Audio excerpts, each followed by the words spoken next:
So, thanks to strategic maneuvering, allowing me to make some enemies die without actually having to kill them, and an early aggressive move by bringing my Great Old One out, it allowed me to accelerate in the mid game, so that way I had a great power base going into the late game. Controlling gates with a lot of power allows me to ritual up faster and win the game, which I'm about to do. So at 10 power, I'll spin 9, go down to 1, and that'll give me 3 points of doom for the 3 gates that I control.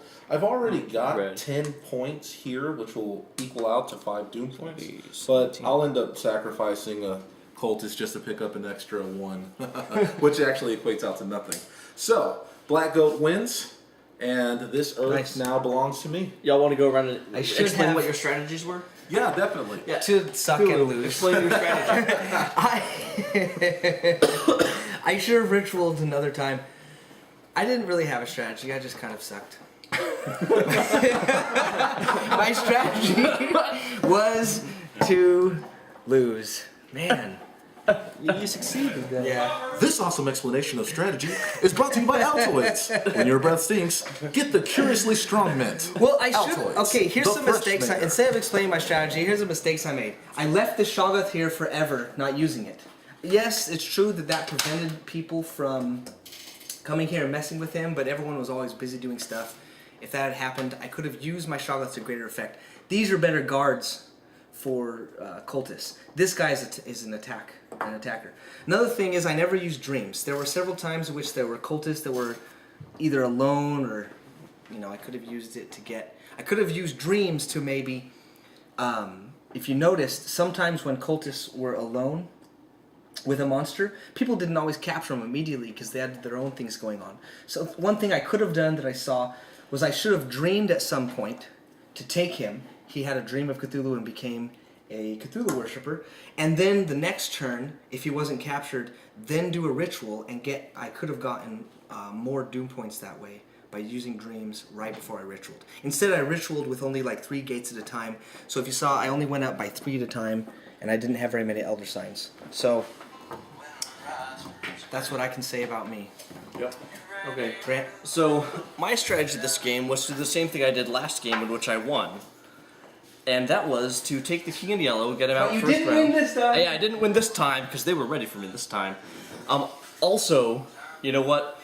The Black Goat summoning Shub-Niggurath right away really put me off and using Avatar to mess me up early on over here. It was an unusual it messed me up, right? strategy. It was an unusual strategy and it got me. Yeah. What my strategy was last game and this game was to get the King in Yellow, start a desecration in Europe, get together a bunch of undead, and try to ensure that I could keep on desecrating throughout the map, which would continue to accumulate power. Then early on I summoned Haster so I could also get Elder Signs when I did those desecrations, and that allowed me to end up getting all my spell books and getting Elder Signs and such. And that was working out okay for me, but again, the Black Goat did some really good strategic maneuvering to get his units around and mess with me, and even though Haster managed to kill off Shub-Niggurath and Cthulhu, still the placement of Shub-Niggurath spread out all over the place kept me from really retaining my gates, keeping up my power base, which kept me from doing rituals, which kept me from winning. Now, off the top. I did not do well this game.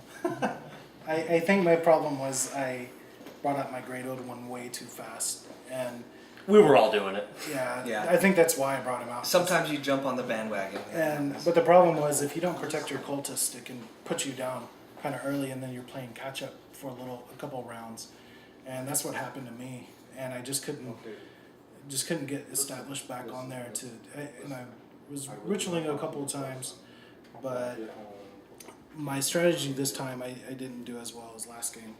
But yeah, so I kind of put myself out of the game a little bit on that one. I don't know. You did not use Abduct. I noticed. I didn't want to say it out loud, but you could have used. These guys could have flied around and done Abducts where they only cost 1 to summon, and then they can take away any monster, even the strongest. Don't they I choose saw that? that. What? But They do die, but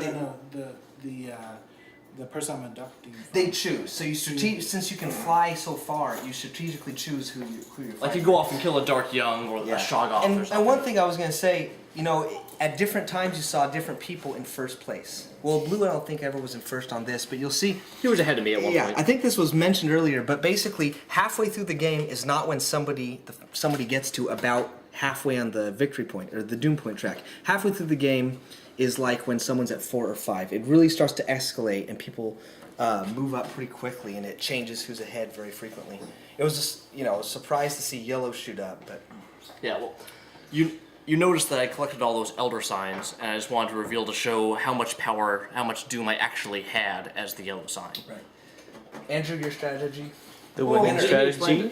There's a multitude of strategies that you can use with red. You know, Black Goat, what you have to remember is Black Goat has numbers. Units that it can bring out cheaply once Shub-Niggurath is on the board. It was a risky gambit to bring Shub-Niggurath out immediately, considering that he's considerably weaker compared to other combination of monsters that they could have brought in. They could have brought those monsters in and taken out my Great Old One right off the bat, which would have completely wasted my first turn. That's But actually- the gambit. Go ahead.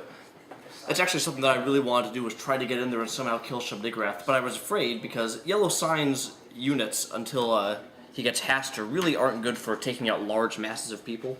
And he had Shub-Niggurath there and a bunch of cultists and rolled so many combat dice, I was afraid of just all my BFE would just die or my undead would get slaughtered and I wouldn't be able to really affect him. Yeah. So it was more up to other players to take him out at that point. Exactly, and it was a risk that I was willing to take, considering the elements that were on the board. Would I recommend it as an early play strategy? No, it's more of an advanced strategy. You basically want to be aggressive with Shub-Niggurath. You want to make sure that your neighbors are pushed away from West Africa, and you have to spread out into areas, but don't spread yourself too thin. And that's exactly what I tried to do. Now remember, as I told you in the video, once I had a very good power base out there and monsters that were allocated very well, that's when I spread myself out, collected those last 2 big spell books, which was the 6 area and 8 area spell books. And then once I did that, it was just a roller coaster ride to the end. And because no one could basically counter my power base in the late game, it solidified my victory. Mm-hmm. You used Necrophagy to great effect. That was the best use of Necrophagy ever, to kill Haster. That was really that was really good. Haster is like the most powerful unit in lots of ways. So. Remember that every faction has powers and abilities that are very specific to it, and they work against and work well with other people's powers. So pay attention to how the other factions kind of interact with the game, and this will allow you to gain a greater understanding of how your own powers work. Using maneuverability around the board, moving into different areas, that's something that not many people are going to pay attention to. But as soon as you make their Great Old One pop with a well-placed Necrophagy, Yeah. And I will say this, not everybody had their 6 spellbooks out, but you didn't actually see every power being used. For example, I never used Dreams, and I never used Regenerate, 2 of mine. And Well, okay, you were it's prevented free- from using Stop it. discussion. Let's do something fun. Play another game. yay! okay. Okay. But the point is That's a that good way to end it, though. You frequently don't. the point is that you don't see every spellbook happen every game. People will take different strategies and use those spellbooks they get early on more often. Cthulhu Wars is a great game. I love it. We all love it. It's something that, you know, Sandy has put a lot of heart into. And once you've seen this playtest, you know, please go to the Kickstarter, tell everyone you know, and support us as much as you can. We appreciate it. Goodbye, everyone.